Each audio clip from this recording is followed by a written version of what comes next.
you're sat on top of a what do they call it? It's a thing that you climb up to access. Well, it's a tower, a scaffold tower. That's what you're on top of. I'm not sure if you can see what I'm doing, but that's bit into something.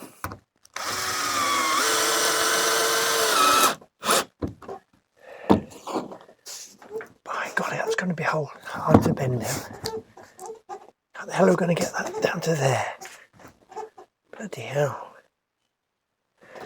Going to put some humongous screws in there, I think, to get that to bend, to follow the bend. We can come out later once things are gripped. See if these will get something to grip into. Pull this plywood down.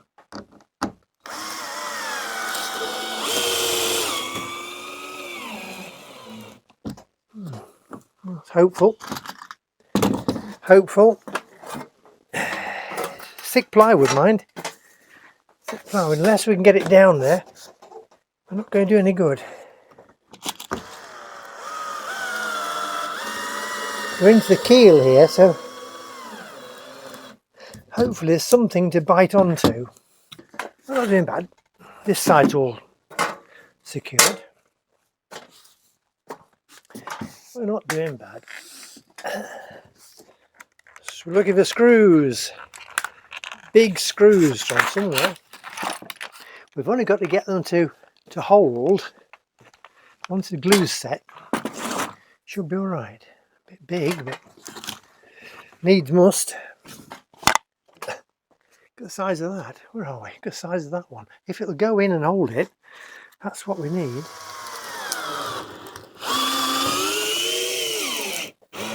Doesn't really matter what we're doing to the inside of the boat, because, say, without these, it ain't going to float. We can't use it, so we've got to get this repair done. Never thought I'd have to use humongous screws like this, but it's either this or big weights from the sky or something to hold the thing down. That feels like it's going into something. Oh, it is. That's really bit something, that has. That's done some good. So's that. As I mentioned earlier, this plywood is plenty thick enough to do this repair. I mean, the bend's looking good here, but getting it to hold down here. Oh, there's a bit of daylight there. A bit of daylight just there. See if I can get something else in there to hold it.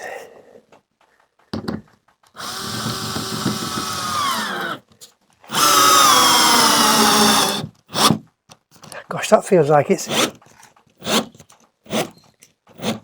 By God, that's into something.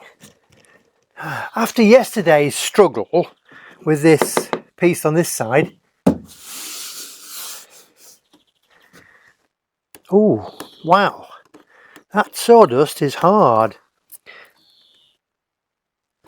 Not totally hard. I think probably needs a bit more harden off. But the sawdust in the glue... Blinking heck. That was a good idea. It's really glued. Yeah. After yesterday's struggle with this, I've decided to do the other side in 2 bits.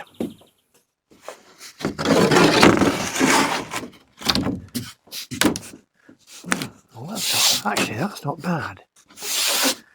That's not bad. I think we can do things with that. Not bad at all. Well, that's bending really easy. Look at that. There's no resistance to that. I've got it the wrong way around. But this is the way the bend's going, and to be honest, that would screw down. No problem at all. We'll glue that. I've got some glue. We're going to use some this Yoo-hoo fixation. It's do everything, it says. Metal, wood, plastic, glass, anything. Oh, it glues in 10 seconds, it says. That's going to be a problem, isn't it? Doing it on there and gluing in 10 seconds. I looked it up. To buy some wood glue enough to do what I got left, it's going to cost me nigh on €100, or, you know, 80-90 pounds. Well, it all adds up, doesn't it? So I've got this in stock. It's to do some jobs in the house where I'm cladding a wall, or cladding some walls in the entrance hall, where to stop the dogs are scratching at the wall, or when they were little, and scratched holes in the plasterwork. I thought, all right, it'll look good with some nice cladding on there, but I started it, and I haven't had any inclination to finish it yet. So that is a glue. I can understand now, we're using this a lot, why the folks on that film, the Ship Happens, why they've got an electric powered one. This is painful, this is. It doesn't want to dry in 10 seconds. I shall be struggling. One more left.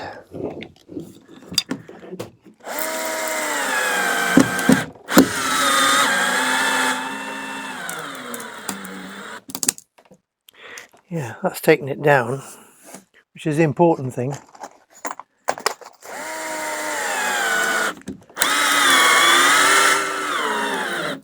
Oh, that's better. Wow. That was far easier than yesterday, wasn't it? Amazing. Waterproof the glue is, though, that's the other thing. Well, we'll just hope. If it lasts a fair while, that's good. Okay, I'm going to continue with some more little patches now. I'm going to put a patch down this side here. There's a piece of delaminated bit there. A patch on the transom. Use a thicker bit on the transom. Big patch on this side. Big patch on this side. These little offcuts are coming in useful. Now then, oh, we got some volume, good. Now, all in all, a productive morning. This is day 2. So that's the sheet we put on yesterday with all these big thick screws in here, look, to hold it, to try and follow the curve of the hole.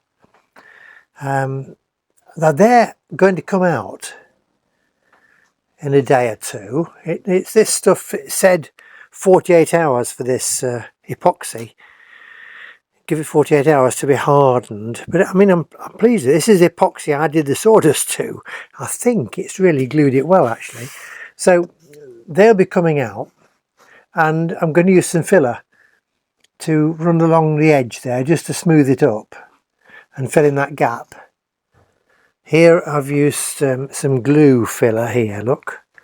We've got the patch on the transom on one side and a patch on the transom on the other side. It's some patches of rot in there. So I've scraped away the rot. It left a bit of a hole. So not only in 1 or 2 places, but I've put a complete patch on it so it matches up. This is the one we've done this morning. This piece, and it's followed the curve a lot easier because we didn't make it go all the way to the edge. We just used a bit we've got. So again, 1 or 2 big screws in here. Now this is wood glue out of a tube. I'm not sure.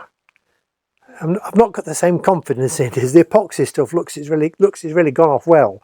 This, which it said it would glue in like 3 seconds or 10 seconds or something, was it?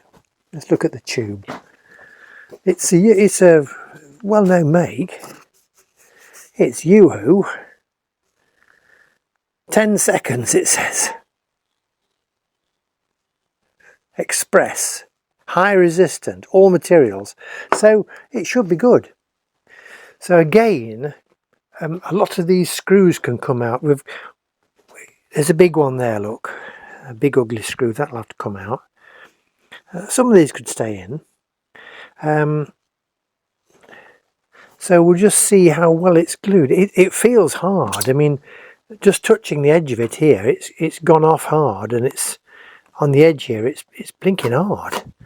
And I think that will have glued pretty well. So again, some of these screws, there's an ugly one there, 2, 3, several in there. They can come out. The ones that aren't, that's a good one.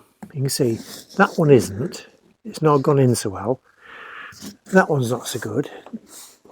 Now where those aren't so good, they'll come out. And when I'm doing the filler, I'm going to run a line of filler along the edge there just to smooth it off.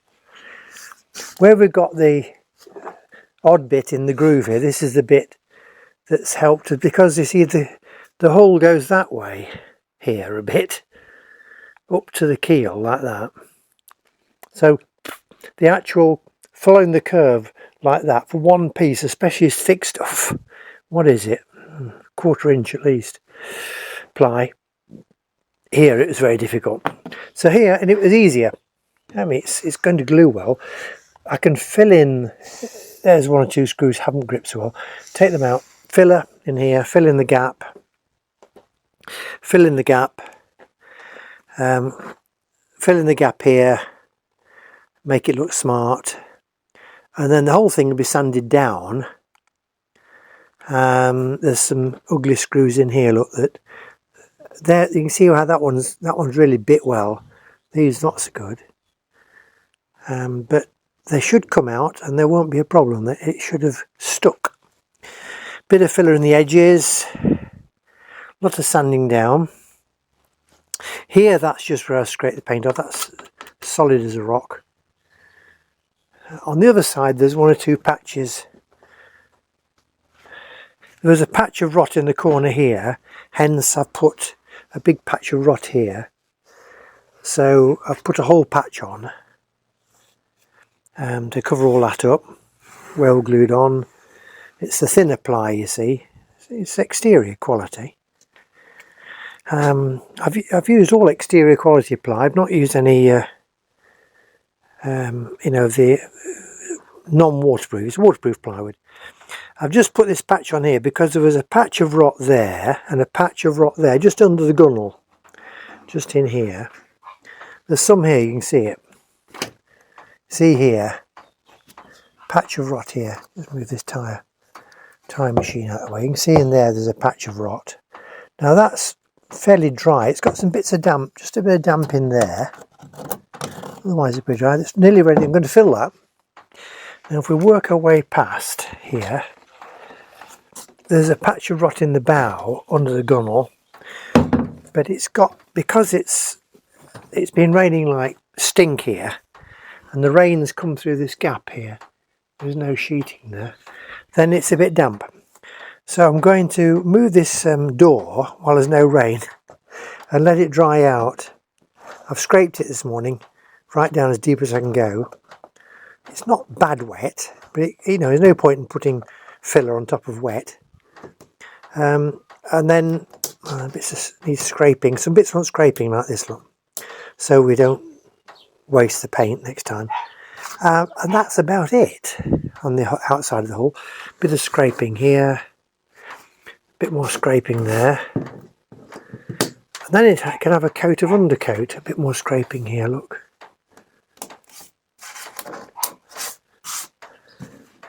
It can have, I think I'm going to put some like, oh, you know, wood paint on it for a start. Oh, there's a patch of rot here on the bow at this side, but that's dry as a board. I'm going to scrape it out, scrape the loose out, put some filler over there, and then smooth it down, because this barely gets the water anywhere near it. It's high, and the bow's high, you see. We're upside down now. And that's it. The rest of the holes where I've scraped it and sanded it. I dread to think about doing this bit if I had to patch this one, but by what a curve on there. That'd be thin plywood for that.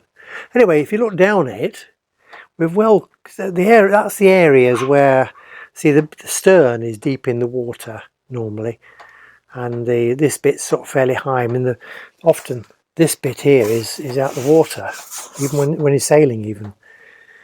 So that's good protection against the rocks and things, and it's filled that awful hole in. Hello again. Right, so that's taken us to the end of day 2. I'm not going to waste a lot of time with just body filler and stuff like that, but the next stage you'll see the boat with some paint on. So don't forget, the whole thing has got to be done without spending any money, hopefully. We've got to use stuff we've got, like the paint and everything, so you'll see as we go along. Remember, if you like it, please subscribe and like it and share with your friends and whatever. I hope you look forward to the next one, and thanks for being with us, and cheerio for the moment.